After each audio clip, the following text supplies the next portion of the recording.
Welcome to my YouTube channel.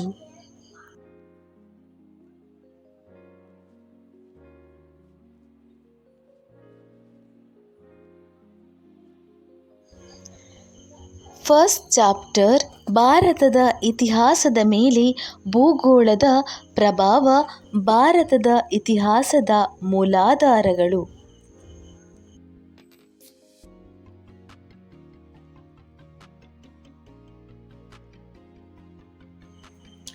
ಈ ಕೆಳಗಿನ ಪ್ರತಿಯೊಂದು ಪ್ರಶ್ನೆಗಳಿಗೂ 15ರಿಂದ 20 ವಾಕ್ಯಗಳಲ್ಲಿ ಉತ್ತರಿಸಿ. ಮೊದಲನೇ ಪ್ರಶ್ನೆ, ಭಾರತದ ಇತಿಹಾಸದ ಮೇಲೆ ಭೂಗೋಳದ ಪ್ರಭಾವವನ್ನು ಸಂಕ್ಷಿಪ್ತವಾಗಿ ವಿವರಿಸಿ. ಉತ್ತರ: ಭಾರತದ ಭೌಗೋಳಿಕ ಲಕ್ಷಣಗಳಾದ ಹಿಮಾಲಯ ಪರ್ವತಗಳು, ಉತ್ತರದ ಬಯಲುಗಳು, ಮರುಭೂಮಿ ಪರ್ವತಗಳು, ವಿಂಧ್ಯ, ಅರಾವಳಿ, ಸಹ್ಯಾದ್ರಿ, ದಕ್ಷಿಣ ಪ್ರಸ್ಥಭೂಮಿ ಮತ್ತು ಕರಾವಳಿ ತೀರಗಳು ಭಾರತದ ಸಂಸ್ಕೃತಿ ಹಾಗೂ ಇತಿಹಾಸವನ್ನು ರೂಪಿಸುವಲ್ಲಿ ಪ್ರಮುಖ ಪಾತ್ರ ವಹಿಸಿದೆ. ಹಿಮಾಲಯ ಪರ್ವತಗಳು ಭಾರತವನ್ನು ಏಷ್ಯಾದ ಭಾಗಗಳಿಂದ ಪ್ರತ್ಯೇಕಿಸಿದ್ದು, ಭಾರತಕ್ಕೆ ನೈಸರ್ಗಿಕ ತಡೆಗೋಡೆಯನ್ನು ನಿರ್ಮಿಸಿದೆ ಹಾಗೂ ವಿದೇಶಿ ಆಕ್ರಮಣಗಾರರನ್ನು ಮತ್ತು ಶೀತ ಮಾರುತಗಳಿಂದ ರಕ್ಷಿಸಿದೆ. ಸದಾ ತುಂಬಿ ಹರಿಯುವ ನದಿಗಳಿಗೆ ಜನ್ಮ ನೀಡುವ ಮೂಲಕ ಉತ್ತರದ ಬಯಲನ್ನು ಫಲವತ್ತಾಗಿಸಿದೆ. ನೆಕ್ಸ್ಟ್ ಪಾಯಿಂಟ್, ಉತ್ತರದ ಬಯಲುಗಳು ನಾಗರಿಕತೆಯ ತೊಟ್ಟಿಲಾಗಿದ್ದು, ಇಲ್ಲಿ ಮಹಾನ್ ನಾಗರಿಕತೆಗಳಾದ ಸಿಂಧು ಮತ್ತು ವೈದಿಕ ಸಂಸ್ಕೃತಿಗಳು ಬೆಳೆದವು. ಇಲ್ಲಿನ ಸಮೃದ್ಧಿ ಮತ್ತು ಮೂಲಭೂತ ಅವಶ್ಯಕತೆಗಳು ಲಭ್ಯವು ಮಾನವನ ಬೌದ್ಧಿಕ ಮತ್ತು ಆಧ್ಯಾತ್ಮಿಕ ಮತ್ತು ತಾತ್ವಿಕ ಬೆಳವಣಿಗೆಗೆ ದಾರಿ ಮಾಡಿಕೊಟ್ಟವು.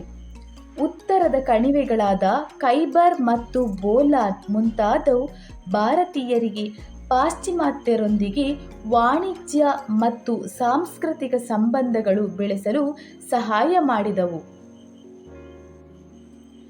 ಪಶ್ಚಿಮದ ಮರುಭೂಮಿ ಮತ್ತು ದಕ್ಷಿಣದ ದಟ್ಟ ಕಾಡುಗಳು ಜನರನ್ನು ಕಠಿಣ ಮತ್ತು ಪರಿಶ್ರಮ ಹಾಗೂ ಯುದ್ಧಪ್ರಿಯರನ್ನಾಗಿಸಿದವು.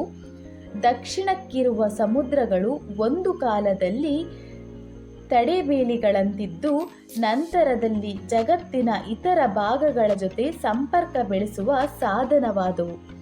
ಉಪಖಂಡದಲ್ಲಿ ಭೌಗೋಳಿಕ ಖಿನ್ನತೆ ಹಾಗೂ ವೈವಿಧ್ಯಪೂರ್ಣ ವಲಯಗಳು ಮತ್ತು ದ್ರಾವಿಡ, ಅಲ್ಪೈನ್, ಮಂಗೋಲಾಯ್ಡ್ ವಿವಿಧ ಜನಾಂಗಗಳು ಅಸ್ತಿತ್ವದಲ್ಲಿರುವುದರಿಂದ ವಿವಿಧ ಭಾಷೆ ಮತ್ತು ಸಂಸ್ಕೃತಿಗಳ ಬೆಳವಣಿಗೆಗೆ ಕಾರಣವಾಯಿತು. ಉತ್ತರದ ಮತ್ತು ದಕ್ಷಿಣದ ನದಿ ಬಯಲುಗಳು ಪುರಾತನ ಕಾಲದಿಂದಲೂ ಅನೇಕ ರಾಜ್ಯ ಸಾಮ್ರಾಜ್ಯಗಳ ಉಗಮಕ್ಕೆ ಅವಕಾಶ ಮಾಡಿಕೊಟ್ಟಿದ್ದು, ಧಾರ್ಮಿಕ ಸಂಸ್ಕೃತಿಗೆ ಹಾಗೂ ವಾಣಿಜ್ಯ ಕೇಂದ್ರಗಳ ಬೆಳವಣಿಗೆಗೆ ಸಹಾಯಕವಾಗಿವೆ. ವಿಫಲವಾದ ಮಳೆ, ಅನುಕೂಲಕರ ಹವಾಮಾನವು ವೈವಿಧ್ಯಮಯ ಸಸ್ಯವರ್ಗ ಮತ್ತು ಪ್ರಾಣಿ ಸಂಕುಲದ ಬೆಳವಣಿಗೆಗೆ ಕಾರಣವಾಗಿದೆ. ಭಾರತವು ಉಷ್ಣವಲಯದಲ್ಲಿ ಬರುವುದರಿಂದ ಮಾನವನ ಸರ್ವಾಂಗೀಣ ಅಭಿವೃದ್ಧಿಗೆ ಸಹಾಯಕವಾಗಿದೆ.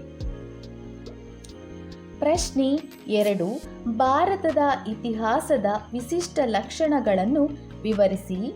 ಉತ್ತರ ಹೀಗಿವೆ: ಭಾರತವು ವಿಸ್ತೀರ್ಣದಲ್ಲಿ ಜಗತ್ತಿನ 7ನೇ ಬೃಹತ್ ರಾಷ್ಟ್ರವಾಗಿದ್ದು, ಜನಸಂಖ್ಯೆಯಲ್ಲಿ 2ನೇ ದೊಡ್ಡ ರಾಷ್ಟ್ರವಾಗಿದೆ. ಭಾರತದ ಇತಿಹಾಸ ವಿಶಿಷ್ಟ ಲಕ್ಷಣಗಳನ್ನು ಈ ಕೆಳಕಂಡಂತೆ ನೋಡಬಹುದು. ನಾಗರಿಕತೆ ಮತ್ತು ಸಂಸ್ಕೃತಿಗಳ ನಿರಂತರತೆ. ಭಾರತದ ಇತಿಹಾಸ ವಿಶ್ವದ ಆರಂಭಿಕ ಇತಿಹಾಸಗಳಲ್ಲಿ ಒಂದಾಗಿದ್ದು, ಇದು ಚೀನಾದಂತೆ ಸುಮಾರು 4000 ವರ್ಷಗಳಷ್ಟು ನಿರಂತರ ಇತಿಹಾಸ, ನಾಗರಿಕತೆ ಮತ್ತು ಸಂಸ್ಕೃತಿಯನ್ನು ಹೊಂದಿದೆ. ಪಾಯಿಂಟ್ 2, ಸ್ತರಬದ್ಧ ವಿಕಾಸ. ಭಾರತದ ನಾಗರಿಕತೆ ವಿವಿಧ ಹಂತ ಮತ್ತು ಸ್ತರಗಳಲ್ಲಿ ಅವಶ್ಯಕ ಮಾರ್ಪಾಡುಗಳೊಂದಿಗೆ ಅಭಿವೃದ್ಧಿ ಹೊಂದಿದೆ. ಸಿಂಧೂ ನಾಗರಿಕತೆಯಿಂದ ವೈದಿಕ ಸಂಸ್ಕೃತಿಗೆ, ವೈದಿಕ ಸಂಸ್ಕೃತಿಯಿಂದ ಇಸ್ಲಾಂ ಮತ್ತು ಕ್ರಿಶ್ಚಿಯನ್ ಧರ್ಮದ ಪ್ರಭಾವದವರೆಗಿನ ಘಟನೆಗಳು ಒಂದನ್ನೊಂದು ಜೋಡಿಸುವ ಹುಂಡಿಗಳಾಗಿವೆ. ಪಾಯಿಂಟ್ 3, ವಿದೇಶಿಯರ ದಾಳಿಗಳು ಭಾರತವು ಪ್ರಾಚೀನ ಕಾಲದವರೆಗಿನ ಘಟನೆಗಳು ಒಂದನ್ನೊಂದು ಜೋಡಿಸುವ ಹುಂಡಿಗಳಾಗಿವೆ. ಪಾಯಿಂಟ್ 3, ವಿದೇಶಿಯರ ದಾಳಿಗಳು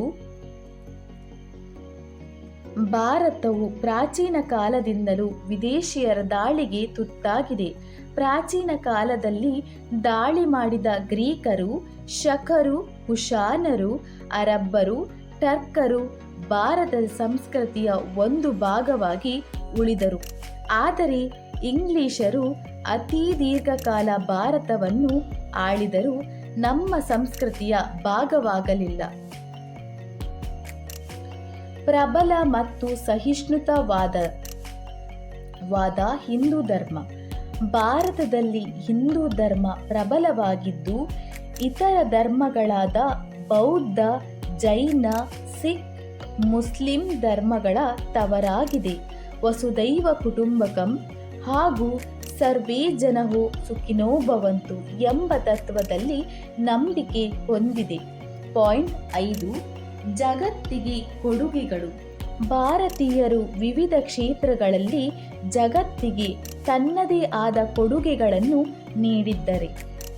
ಅವುಗಳೆಂದರೆ ಸಾಹಿತ್ಯ, ಸಂಗೀತ, ಹಿಂದೂಸ್ತಾನಿ ಸಂಗೀತ, ಕರ್ನಾಟಿಕ್ ಸಂಗೀತ, ನೃತ್ಯ, ಭರತನಾಟ್ಯ, ಮೋಹಿನಿ ಆಟ್ಟಂ, ಕಥಕ್ಕಳಿ, ಗಣಿತ, ಸೊನ್ನೆ, ದಶಮಾಂಶ ಪದ್ಧತಿಗಳು ಭಾರತದ ಕೊಡುಗೆಗಳಾಗಿವೆ. ವಿಶ್ವಸಂಸ್ಥೆ ಭಾರತದಲ್ಲಿ 30ಕ್ಕೂ ಅಧಿಕ ನೆಲೆಗಳನ್ನು ವಿಶ್ವ ಪರಂಪರಾ ತಾಣಗಳೆಂದು ಗುರುತಿಸಿದೆ. ಉದಾಹರಣೆಗೆ ಅಜಂತ, ಎಲ್ಲೋರ, ಹಂಪಿ, ಪಟ್ಟದಕಲ್ಲು ಇತ್ಯಾದಿ ಪ್ರಾಚೀನ ಶಿಕ್ಷಣ ಕೇಂದ್ರಗಳಾದ ನಳಂದ, ತಕ್ಷಶಿಲಾಗಳು ವಿದೇಶಿ ವಿದ್ಯಾರ್ಥಿನಿಯರನ್ನು ಆಕರ್ಷಿಸಿದ್ದವು.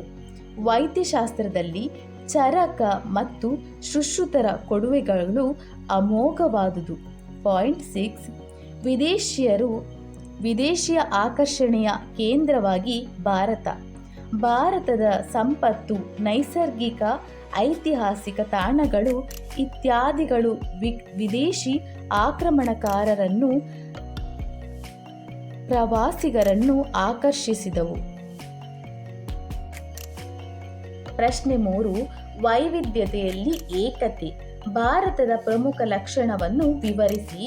ಉತ್ತರ: ವೈವಿಧ್ಯತೆಯ ಅಂಶಗಳು.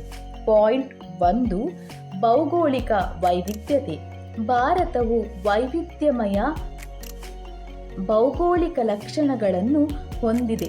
ಉದಾಹರಣೆಗೆ, ಅತ್ಯಂತ ತಂಪಾದ ಸಿಯಾಚಿನ್, ರಾಜಸ್ಥಾನದ ಉಷ್ಣ ಮರುಭೂಮಿಗಳು, ಹಿಮಾವೃತ ಹಿಮಾಲಯ ಪರ್ವತಗಳು, ನಿತ್ಯ ಹರಿದ್ವರ್ಣ ಕಾಡುಗಳು, ವಿಶಾಲ ಬಯಲುಗಳು, ಪ್ರಸ್ಥಭೂಮಿ, ಕಡಲ ತೀರಗಳು. ಇದು ವೈವಿಧ್ಯಮಯ ಸಸ್ಯ ಮತ್ತು ಪ್ರಾಣಿ ಸಂಕುಲಕ್ಕೆ ಕಾರಣವಾಗಿದೆ. ಪಾಯಿಂಟ್ 2, ಜನಾಂಗೀಯ ಮತ್ತು ಭಾಷಾ ವೈವಿಧ್ಯತೆ. ಭಾರತವು ದ್ರಾವಿಡ, ನೀಗ್ರೋ, ಮಂಗೋಲಿಯನ್, ಅಲ್ಪೈನ್ ಜನಾಂಗಗಳಿಂದ ಕೂಡಿದ ಮಿಶ್ರ ಜನಾಂಗಗಳನ್ನು ಹೊಂದಿದೆ. ಹಾಗೆಯೇ ಭಾರತದಲ್ಲಿ 1600ಕ್ಕೂ ಹೆಚ್ಚು ಭಾಷೆಗಳು ಹಾಗೂ ಆಡುಭಾಷೆಗಳಿವೆ. ಪಾಯಿಂಟ್ 3, ಸಾಮಾಜಿಕ ಮತ್ತು ಧಾರ್ಮಿಕ ವೈವಿಧ್ಯತೆ. ಭಾರತವು ಹಲವಾರು ಜಾತಿ, ಪಂಥ, ಜನಾಂಗೀಯ ಪ್ರಭೇದಗಳು, ಸಾಮಾಜಿಕ ವ್ಯವಸ್ಥೆಗಳ ವಸ್ತು ಸಂಗ್ರಹಾಲಯವೆಂದು ಕರೆಯಲ್ಪಟ್ಟಿದೆ. ಭಾರತೀಯರ ಉಡುಗೆ ತೊಡುಗೆ, ಆಹಾರ ಪದ್ಧತಿ, ಕುಟುಂಬ ವ್ಯವಸ್ಥೆ, ಮಾತೃಪ್ರಧಾನ, ಪಿತೃಪ್ರಧಾನ, ಏಕಪತ್ನಿತ್ವ, ಬಹುಪತ್ನಿತ್ವಗಳಲ್ಲಿ ವೈವಿಧ್ಯಮಯವಾಗಿದ್ದು, ಹಲವಾರು ಧರ್ಮ, ಹಿಂದೂ, ಜೈನ, ಬೌದ್ಧ, ಕ್ರೈಸ್ತ ಇತ್ಯಾದಿ ಮತ್ತು ಒಳಪಂಗಡಗಳನ್ನು ಹೊಂದಿದೆ. ಈ ಎಲ್ಲ ಧರ್ಮಗಳು ಸಾಮರಸ್ಯ ಜೀವನ ನಡೆಸುತ್ತಿವೆ. ಆರ್ಥಿಕ ವೈವಿಧ್ಯತೆ. ಭಾರತವು ಆರ್ಥಿಕವಾಗಿ ಅಸಮಾನತೆಯಿಂದ ಕೂಡಿದ್ದು, ಒಂದೆಡೆ ಶ್ರೀಮಂತರಿದ್ದರೆ ಮತ್ತೊಂದೆಡೆ ಬಡವರಿದ್ದಾರೆ. ಹಾಗೆಯೇ ಕೆಲ ಪ್ರದೇಶಗಳು ಅಭಿವೃದ್ಧಿ ಹೊಂದಿದರೆ ಮತ್ತೆ ಕೆಲವು ತೀರಾ ಹಿಂದುಳಿದಿವೆ. ನೈಸರ್ಗಿಕ ಸಂಪನ್ಮೂಲಗಳ ಹಂಚಿಕೆಯಲ್ಲೂ ಅಸಮಾನತೆಯಿಂದ ಕೂಡಿವೆ. ಈ ಎಲ್ಲ ವೈವಿಧ್ಯತೆಗಳ ಹೊರತಾಗಿಯೂ ನಮ್ಮನ್ನು ಏಕೀಕರಿಸುವ ಅಂಶಗಳೆಂದರೆ ಭೌಗೋಳಿಕ ಏಕತೆ. ಉತ್ತರದಲ್ಲಿ ಹಿಮಾಲಯ, ದಕ್ಷಿಣ ಸಮುದ್ರಗಳು ಭಾರತವನ್ನು ಪ್ರಪಂಚದ ಉಳಿದ ಭಾಗಗಳಿಂದ ಪ್ರತ್ಯೇಕಿಸುವ ಮೂಲಕ ಭಾರತವು ಪ್ರತ್ಯೇಕ ಭೌಗೋಳಿಕ ಭಾಗವನ್ನಾಗಿಸಿವೆ. ಪಾಯಿಂಟ್ 2, ಆಡಳಿತಾತ್ಮಕ ಏಕತೆ. ಪ್ರಾಚೀನ ಕಾಲದಲ್ಲಿ ಆಡಳಿತವು ಕೌಟಿಲ್ಯನ ಅರ್ಥಶಾಸ್ತ್ರದ ಮೇಲೆ ಆಧಾರವಾಗಿದ್ದು, ರಾಜಮನೆತನಗಳಾದ ಮೌರ್ಯರು, ಗುಪ್ತರು, ರಾಷ್ಟ್ರಕೂಟರು, ಮರಾಠರು, ಮೊಘಲರು ಮುಂತಾದವರು ತಮ್ಮ ಪ್ರದೇಶಗಳನ್ನು ವಿಸ್ತರಿಸುವುದರ ಜೊತೆಗೆ ರಾಜಕೀಯ ಏಕತೆ ತರಲು ಪ್ರಯತ್ನಿಸಿದ್ದಾರೆ. ಇತ್ತೀಚಿನ ಬದಲಾವಣೆಗಳು ನಮ್ಮ ಸಂವಿಧಾನ, ಸರ್ಕಾರದ ನೀತಿಗಳು, ಜಾಗತೀಕರಣ, ಉದಾರೀಕರಣ ನೀತಿಗಳು ಧರ್ಮ, ಜಾತಿಗಳ ವ್ಯತ್ಯಾಸವನ್ನು ಕಡಿಮೆ ಮಾಡಿ ಜನರಲ್ಲಿ ಐಕ್ಯತೆ ಮೂಡಿಸಿವೆ. ಭಾರತದ ಇತಿಹಾಸ ರಚನೆಗೆ ವಿದೇಶಿ ಬರಹಗಾರರ ಕೊಡುಗೆಗಳನ್ನು ಕುರಿತು ಟಿಪ್ಪಣಿ ಬರೆಯಿರಿ. ಉತ್ತರ: ಭಾರತದ ಫಲವತ್ತಾದ ಭೂಮಿ, ಸಂಪತ್ತು ಮತ್ತು ಬೌದ್ಧಿಕ ಮತ್ತು ತತ್ವಜ್ಞಾನದ ಶ್ರೀಮಂತಿಕೆ ಅನೇಕ ವಿದೇಶಿ ದಾಳಿಕೋರರನ್ನು, ವಿದೇಶಿ ವಿದ್ಯಾರ್ಥಿಗಳನ್ನು, ವ್ಯಾಪಾರಿಗಳನ್ನು, ಪ್ರವಾಸಿಗರನ್ನು ಆಕರ್ಷಿಸಿವೆ. ಇವರಲ್ಲಿ ಅನೇಕರು ಭಾರತದಲ್ಲಿ ತಮ್ಮ ಅನುಭವ ಮತ್ತು ಅಭಿಪ್ರಾಯಗಳನ್ನು ದಾಖಲೆಯ ರೂಪದಲ್ಲಿ ಬಿಟ್ಟು ಹೋಗಿದ್ದಾರೆ. ಇಂತಹ ಮಾಹಿತಿಗಳು ಮಹತ್ವದ ಘಟನಾವಳಿಗಳು ನಡುವೆ ಇರುವ ಕಂದಕವನ್ನು ತುಂಬಲು ಸಹಾಯಕವಾಗುತ್ತದೆ. ವಿದೇಶಿ ಬರಹಗಾರರು ಮತ್ತು ಅವರ ಬರಹಗಳನ್ನು ಈ ಕೆಳಕಂಡಂತೆ ನೋಡಬಹುದು. ಮೆಗಸ್ತನೀಸ್. ಇವನು ಗ್ರೀಕ್ ರಾಯಭಾರಿಯಾಗಿದ್ದ. ಇವನ ಕೃತಿ ಇಂಡಿಕಾ ಮೌರ್ಯರ ಕಾಲದ ಬಗ್ಗೆ ಅಮೂಲ್ಯ ಮಾಹಿತಿಯನ್ನು ನೀಡುತ್ತದೆ. ಟಾಲೆಮಿ ಗ್ರೀಕ್ ಇತಿಹಾಸಕಾರನಾಗಿದ್ದ. ಇವನ ಕೃತಿ ಜಿಯಾಗ್ರಫಿಯು ಪ್ರಾಚೀನ ಭಾರತದ ವಾಣಿಜ್ಯ ಸಂಬಂಧಗಳ ಬಗ್ಗೆ ವಿವರವನ್ನು ನೀಡುತ್ತದೆ. ಗ್ರೀಕ್ ಅನಾಮಧೇಯ ಕೃತಿ ದಿ ಪ್ಲೆರಿಪಸ್ ಆಫ್ ಎರಿಥ್ರಿಯನ್ ಸಿ ಭಾರತದ ಕಡಲ ತೀರದ ಪ್ರಮುಖ ಬಂದರುಗಳು ಮತ್ತು ಸರಕುಗಳ ಬಗ್ಗೆ ಮಾಹಿತಿ ನೀಡುತ್ತದೆ. Pliny Rome ಇತಿಹಾಸಕಾರನಾಗಿದ್ದ. ಇವನ ಕೃತಿ ನ್ಯಾಚುರಲ್ ಹಿಸ್ಟೋರಿಯಾ ಭಾರತ ಮತ್ತು ರೋಮ್ನ ನಡುವಿನ ಸಂಬಂಧದ ಬಗ್ಗೆ ಮಾಹಿತಿಯನ್ನು ನೀಡುತ್ತದೆ. ಚೀನಾದ ಯಾತ್ರಿಕರು. ಪಾಹಿಯನ್ ತನ್ನ ಕೃತಿ ಗೊಕೊಕಿಯಲ್ಲಿ ಮೌರ್ಯರು ಮತ್ತು ಗುಪ್ತರ ಬಗ್ಗೆ ಮಾಹಿತಿ ನೀಡಿದ್ದಾನೆ. ಹ್ಯುಯನ್ ತನ್ನ ಕೃತಿ ಸಿಯುಕಿಯಲ್ಲಿ ಹರ್ಷವರ್ಧನ ಮತ್ತು ಇಮ್ಮಡಿ ಪುಲಕೇಶಿಯವರ ಕಾಲದ ಸಮಾಜ, ಧರ್ಮ, ಶಿಕ್ಷಣ ಇತ್ಯಾದಿ ವಿಷಯಗಳ ಬಗ್ಗೆ ಮಾಹಿತಿ ನೀಡಿದ್ದಾನೆ. ಇತ್ಸಿಂಗ್ 7ನೇ ಶತಮಾನದ ಕೊನೆ ಭಾಗದಲ್ಲಿ ಭಾರತಕ್ಕೆ ಬಂದಿದ್ದು ಬೌದ್ಧ ಕೇಂದ್ರಗಳ ಬಗ್ಗೆ ಮಾಹಿತಿ ನೀಡಿದ್ದಾನೆ.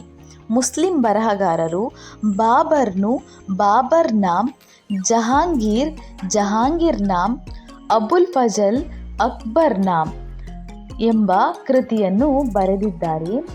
ಅರಬ್ ಪ್ರವಾಸಿಗರಾದ ಸುಲೈಮಾನ್ ಇಬನ್ ಬಟೂಟಾ ಮತ್ತು ಅಲ್ಬೇರೂನಿಯರ್ನ ಬರಹಗಳು ಭಾರತದ ಇತಿಹಾಸ ರಚನೆಗೆ ಸಹಾಯಕವಾಗಿವೆ. ವಿಜಯನಗರದ ಕಾಲಕ್ಕೆ ಭೇಟಿ ನೀಡಿದ ನಿಕೋಲೋ ಕಾರ್ಲಾಡಿ Italy, Abdul Razak Persia, Nikitin Russia, Barbosa ಮತ್ತು ಡೊಮಿಂಗೋ ಪೇಸ್ ಪೋರ್ಚುಗಲ್ ಮುಂತಾದವರು ವಿಜಯನಗರದ ಬಗ್ಗೆ ವಿಪುಲ ಮಾಹಿತಿ ಬಿಟ್ಟು ಹೋಗಿದ್ದಾರೆ. ಭಾರತದ ಇತಿಹಾಸ ರಚನೆಗೆ ಪ್ರಾಕ್ತನ ಆಧಾರಗಳು ಮಹತ್ವದ ಕುರಿತು ಬರೆಯಿರಿ. ಉತ್ತರ ಪ್ರಾಕ್ತನ ಅಥವಾ ಪುರಾತತ್ವ ಆಧಾರಗಳೆಂದರೆ ಪ್ರಾಚೀನ ಮಾನವನ ಜೀವನ ಮತ್ತು ಚಟುವಟಿಕೆಗಳ ಅವಶೇಷಗಳಾಗಿವೆ. ಲಿಖಿತ ಮೂಲಾಧಾರಗಳಿಲ್ಲದ ಸಂದರ್ಭದಲ್ಲಿ ಇವು ಏಕಮಾತ್ರ ಆಧಾರಗಳಾಗಿರುತ್ತವೆ. ಪ್ರಮುಖ ಪ್ರಾಕ್ತನ ಆಧಾರಗಳು ಯಾವುವು ಎಂದರೆ ಉತ್ಖನನಗಳು. ಮೂಲಾಧಾರಗಳನ್ನು ಹೆಕ್ಕಿ ತೆಗೆಯಲು ಕೈಗೊಳ್ಳುವ ವೈಜ್ಞಾನಿಕ ಭೂ ಅಗೆತವೇ ಉತ್ಖನನವಾಗಿದೆ. ಭಾರತದ ಇತಿಹಾಸ ಪೂರ್ವಕಾಲವನ್ನು ಉತ್ಖನನಗಳ ಆಧಾರದಿಂದಲೇ ಬರೆಯಲಾಗಿದೆ. ಸಿಂಧೂ ನಾಗರಿಕತೆ ಬಗ್ಗೆ ತಿಳಿಯಲು ಇವು ಏಕಮಾತ್ರ ಆಧಾರಗಳಾಗಿವೆ. ಅಕುರ್ ವಾಟ್, ಕಾಂಬೋಡಿಯಾ, ಬೋರೋಬುದರ್, ಜಾವಾ ಮತ್ತು ತಕ್ಷಶಿಲಾ, ಗಯಾ, ಪಾಟಲಿಪುತ್ರ ಮುಂತಾದೆಡೆ ಕೈಗೊಂಡ ಉತ್ಖನನಗಳು ಅಂದಿನ ಕಾಲದ ಸಾಮಾಜಿಕ, ಸಾಂಸ್ಕೃತಿಕ, ಧಾರ್ಮಿಕ ವಿಚಾರ ಕುರಿತು ಮಾಹಿತಿ ನೀಡುತ್ತವೆ. ನೆಕ್ಸ್ಟ್ ಪಾಯಿಂಟ್, ಸ್ಮಾರಕಗಳು. ಇವು ಐತಿಹಾಸಿಕ ಮಹತ್ವದ ನಿವೇಶನಗಳು ಮತ್ತು ರಚನೆಗಳಾಗಿವೆ. ಕೋಟೆಗಳು, ಅರಮನೆಗಳು, ದೇವಾಲಯಗಳು, ಬಸದಿ, ಸ್ತೂಪ, ಚೈತ್ರಾಲಯ ಇತ್ಯಾದಿಗಳು ಸ್ಮಾರಕಗಳಿಗೆ ಉದಾಹರಣೆಗಳಾಗಿದ್ದು ಭಾರತದ ಸಾಂಸ್ಕೃತಿಕ ಪರಂಪರೆಯನ್ನು ತಿಳಿಯಲು ಸಹಾಯ ಮಾಡುತ್ತದೆ. ಪಾಯಿಂಟ್ 3, ನಾಣ್ಯಗಳು. ನಾಣ್ಯಗಳ ಅಧ್ಯಯನವು ನಾಣ್ಯಶಾಸ್ತ್ರವಾಗಿದೆ. ನಾಣ್ಯಗಳು ರಾಜರ ಕಾಲ, ರಾಜವಂಶ, ಆಗಿನ ಆರ್ಥಿಕ ಸ್ಥಿತಿ, ಧರ್ಮ, ಲಿಪಿ ಮತ್ತು ಭಾಷೆಗಳನ್ನು ತಿಳಿಯಲು ಸಹಾಯ ಮಾಡುತ್ತದೆ. ವರ್ಣಚಿತ್ರಗಳು.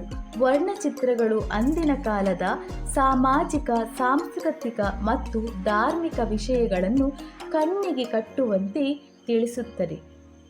ಪಾಯಿಂಟ್ 5, ಶಾಸನಗಳು. ಶಾಸನಗಳ ಅಧ್ಯಯನವನ್ನು ಶಾಸನಶಾಸ್ತ್ರ ಎನ್ನುತ್ತಾರೆ. ಶಾಸನಗಳು ಐತಿಹಾಸಿಕ ರಚನೆಯಲ್ಲಿ ಅತ್ಯಂತ ಮೌಲ್ಯಯುತ, ನಂಬಲರ್ಹವಾದ ಆಧಾರಗಳಾಗಿವೆ. ಇವು ಸಮಕಾಲೀನವಾಗಿದ್ದು ಘಟನೆಗಳಿಗೆ ನೇರ ಸಂಬಂಧ ಹೊಂದಿರುವುದರಿಂದ ಹೆಚ್ಚು ನಂಬಲರ್ಹವಾಗಿದೆ. ಸಿಂಧೂ ನಾಗರಿಕತೆಯ ಮುದ್ರೆಗಳು ಚಿತ್ರಲಿಪಿಯಿಂದ ಕೂಡಿದ್ದು ಅವುಗಳನ್ನು ಓದಲಾಗಿಲ್ಲ. ಅತಿ ಪ್ರಾಚೀನ ಶಾಸನಗಳಾಗಿರುವ ಅಶೋಕನ ಶಾಸನಗಳು ಅಂದಿನ ಧಾರ್ಮಿಕ ಮತ್ತು ಆಡಳಿತ ವಿಷಯಗಳ ಬಗ್ಗೆ ಮಾಹಿತಿ ನೀಡುತ್ತವೆ. ಒರಿಸ್ಸಾದ ಹತಿಗುಂಪ ಶಾಸನ, ಖಾರವೇಲನ ಬಗ್ಗೆಯೂ, ಅಲಹಾಬಾದ್ ಸ್ತಂಭ ಶಾಸನ ಸಮುದ್ರಗುಪ್ತನ ಬಗ್ಗೆಯೂ ಮಾಹಿತಿ ನೀಡುತ್ತವೆ. ರವಿಕೀರ್ತಿವರ್ಮ ರಚಿಸಿದ ಐಹೊಳೆ ಶಾಸನ, ಕಾಕುತ್ಸವರ್ಮನ ಹಲ್ಮಿಡಿ ಶಾಸನಗಳು ಕರ್ನಾಟಕದ ಇತಿಹಾಸಕ್ಕೆ ಅಮೂಲ್ಯ ಕೊಡುಗೆಗಳಾಗಿವೆ.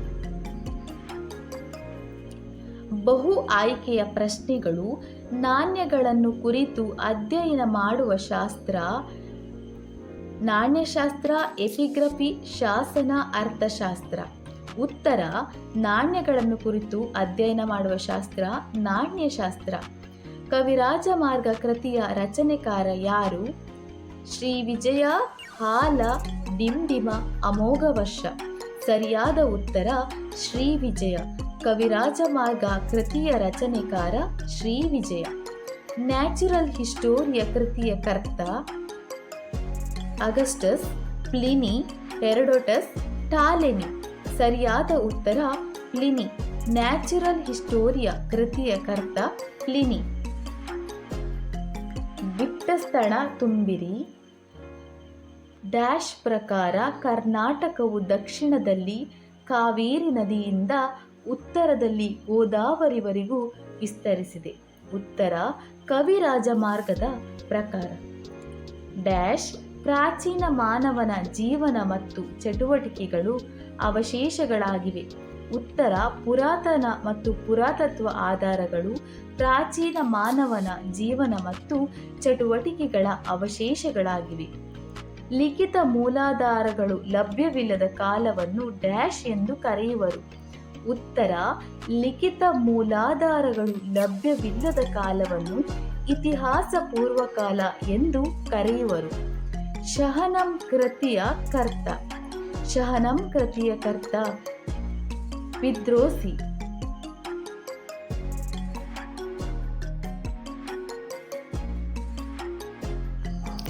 Please like, share and subscribe to my YouTube channel.